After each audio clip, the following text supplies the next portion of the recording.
find the foot of the perpendicular drawn from the given point onto the given line.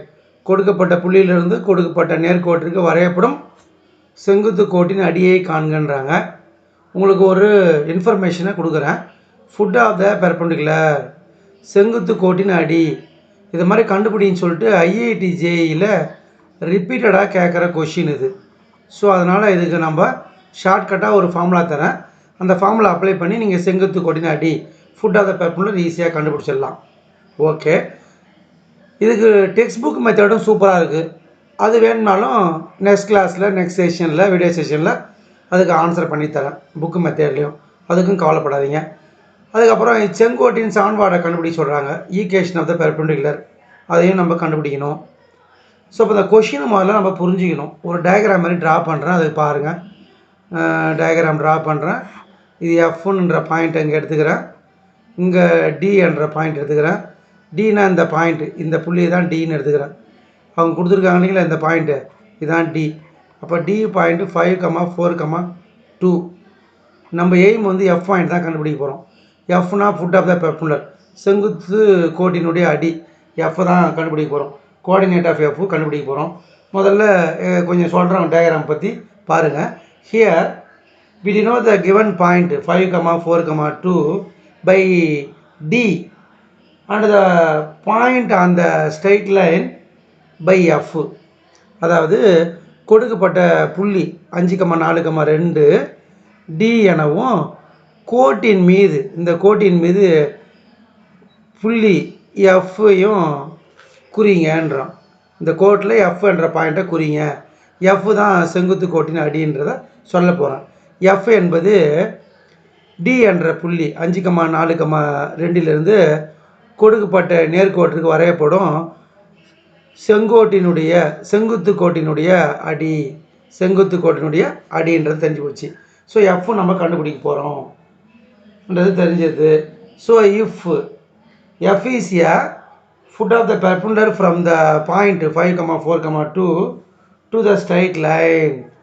சரி, F தான் கண்டுபிடிக்க போகிறோன்றதை சொல்லிட்டேன். இதுதான் வந்து உங்கள் ஷார்ட்கட் ஃபார்முலா தரேன் இல்லைங்களா, அதை சொல்கிறேன் பாருங்களேன். அந்த ஷார்ட்கட் ஃபார்முலாவை கொடுக்குறேன், நல்லா புரிஞ்சு வச்சிங்க. The foot is given by செங்குத்து கோட்டின் அடி. அப்போ A vector plus C vector minus A vector dot B vector. பார்க்கும்போதே புரிஞ்சிக்கலாம், பெரிய கஷ்டம்லாம் ஒன்றும் இல்லை. B vector dot B vector, B vector இதுங்க வர பி வெக்டர் வரும். ஸோ இதுதான் இந்த ஃபார்முலாவை எடுத்துக்கின்னு இதில் ஏபிசி இதெல்லாம் கொஷின்லேருந்து கண்டுபிடிச்சிட்டு இந்த ஃபார்முலாவில் அப்ளை பண்ணால் போதும். சப்ராக்ஷன் டாட் ப்ராடக்ட், அவ்வளோதான், ஆன்சர் ஈஸியாக கிடச்சிடும். புக்கு மெத்தடும் ஈஸியாக தான் இருக்கும். அதுக்கு நெக்ஸ்ட்டு செஷனில் ஒரு வீடியோ போட்டால் சரியாக போச்சு. ஓகே, இப்போ நான் ஏ வெக்டர் வேணுமா, லைன் கொடுத்துருக்காங்களா, கிவன் லைன், கொடுக்கப்பட்ட கோடு, அதில் போய் பாருங்கள். x+1 y - 3 z - 1, இதிலேருந்து ஏ சொல்லுங்கள் பார்ப்போம். +1 -1 -3 +3 -1 +1, இதுதான் ஏ வெக்டர். ஸோ அப்போ ஏ வெக்டரை வெக்டர் ஃபார்மில் எழுதுகிறேன். -i cap plus 3j cap plus k cap. A vector கண்டுபிடிச்சிட்டு, ஏன்னா பாயிண்ட்டு. அதே போல் சி வெக்டர், செகண்ட் பாயிண்ட்டை தான் சி வெக்டர்னு எடுத்துப்போம். இது சி வெக்டர், இந்த செகண்ட் பாயிண்ட்டை சி வெக்டர்னு எடுத்துப்போம். அதை வெக்டர் ஃபார்மில் எழுதுங்க. அதாவது பாயிண்ட்டுன்னு கொடுத்துருக்காங்க பாருங்கள் என்ற புள்ளி, அந்த புள்ளியை ஏவும் சியும் பாயிண்ட்டு, ஏ வெக்டரும் சி வெக்டரும் பாயிண்ட்டு.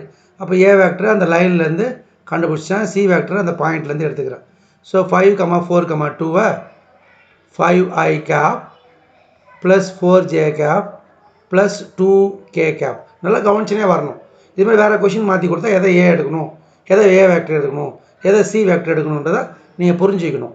அதுக்கப்புறம் பி வெக்டர், பி வெக்டர்னா பாருங்களேன், லைனில் கொடுத்துக்கிற நேர்கோட்டில் கிவன் லைனில் 2,3, இந்த பி வெக்டரை நம்ம என்ன சொல்லுவோம்னா 2,3, -1 கொடுக்கப்பட்ட கோட்டில் கிவன் லைனில் டைரக்ஷன் ரேஷியோஸ், திசை விகிதங்கள் 2,3, -1, இதுதான் பி வெக்டர்னு எடுத்துப்போம்.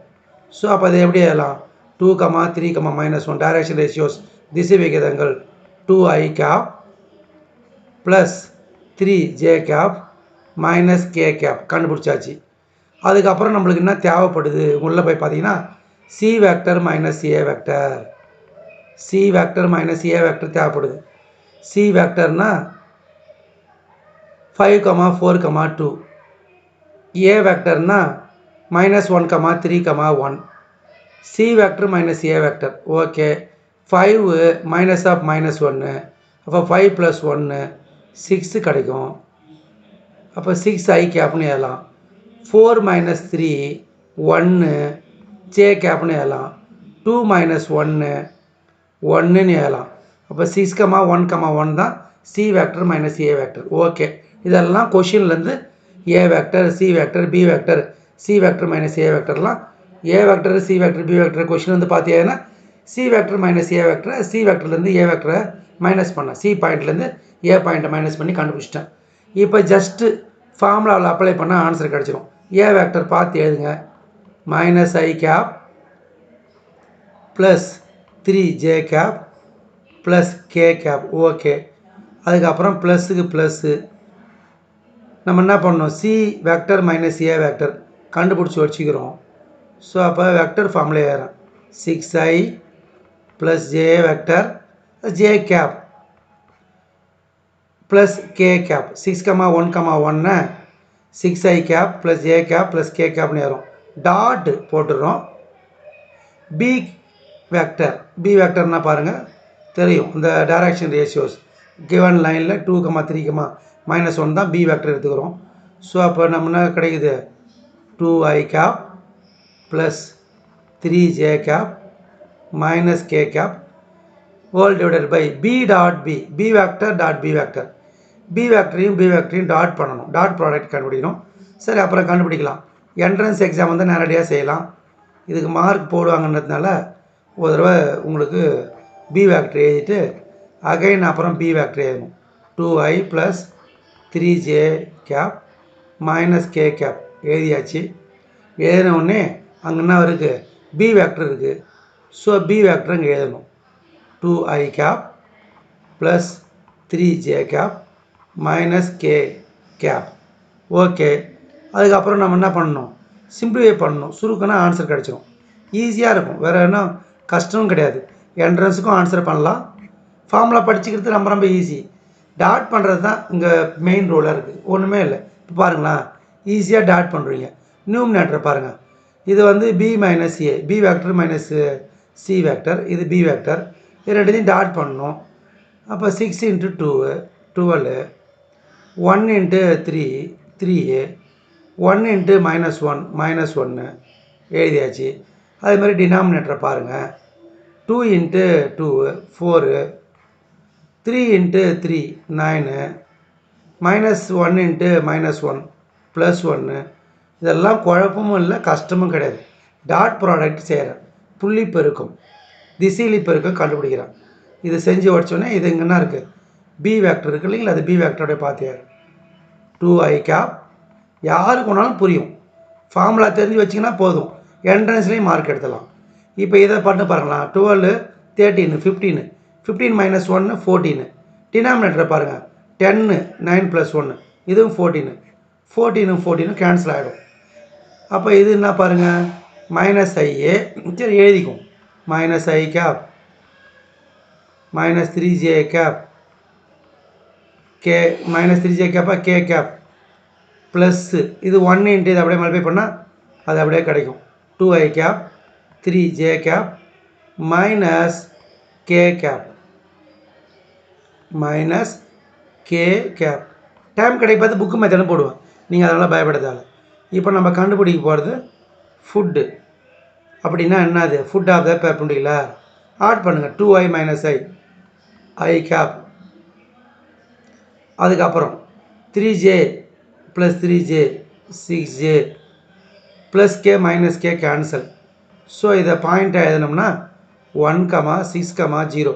k வரல, அதனால் 0 போடுறோம். f கண்டுபிடிச்சிட்டேன், 1, 6, 0. வேணுமா லாஸ்ட்டில் எடுத்து எழுதுவாங்க, என்னென்னு எழுதுவாங்கன்னா த கோஆர்டினேட் ஆஃப் f. அது அப்போ தானே புரியும், f தான் நம்ம எடுத்துக்கிறோம்.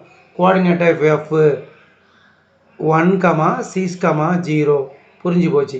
அதாவது கொஷின் தமிழ் மீடியத்தில் என்ன கொடுத்துருக்காங்க, செங்குத்து கோட்டின் அடி 1, 6, 0 ஒரு ஆன்சர் கண்டுபிடிச்சாச்சுப்பா.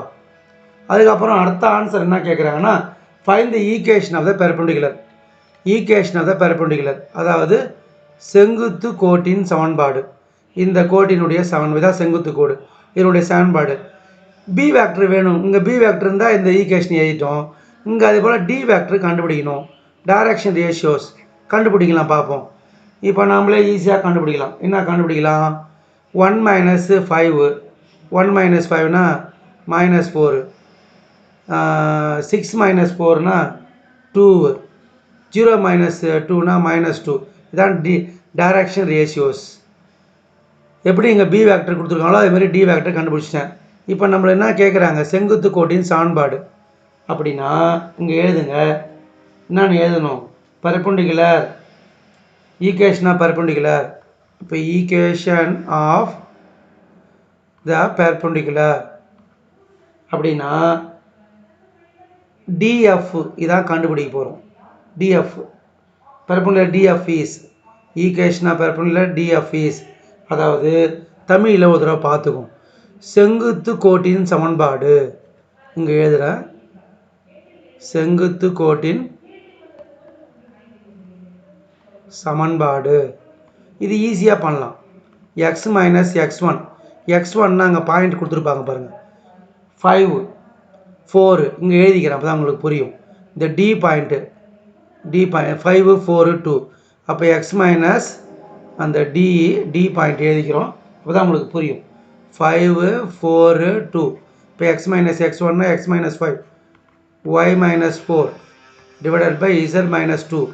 இங்கே b1 b2 b3 இல்லை, அது கொடுத்துருக்குறாங்க. நம்ம d1 d2 d3, அப்போ நம்மளுக்கு என்ன கண்டுபிடிச்சி வச்சுருக்கோம், டி வேக்டர், அது எழுதிக்கிறோம். டி வேக்டர், இந்த டி வேக்டர் நம்ம கண்டுபிடிச்சிருக்கோம். கண்டுபிடிச்சிக்கிறது -4 2 -2, இதை d1 d2 d3ன்னு சொல்லலாம். அப்படியே எழுதுங்கப்பா. ஸோ -4 2 -2 இதுதான் செங்குத்து கோட்டின் சமன்பாடு, ஈக்குவேஷன் ஆஃப் த பெர்பெண்டிகுலர். அப்படியே ஃபினிஷ் பண்ண வேண்டியது தான்.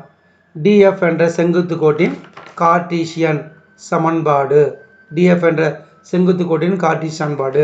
Equation of the perpendicular DF is x - 5 divided by -4 equal to y - 4 divided by 2 equal to z - 2 divided by -2. எவ்வளோ சிம்பிளாக இருக்குது பாருங்கள். இது மாதிரி கொஷினை நீங்கள் என்ட்ரன்ஸில் வந்தாலும் ஆன்சர் பண்ணலாம். இது மாதிரி எவ்வளோ கொஷின் கொடுத்தாலும் உங்களால் ஆன்சர் கண்டுபிடிக்க முடியும். தேங்க்யூ.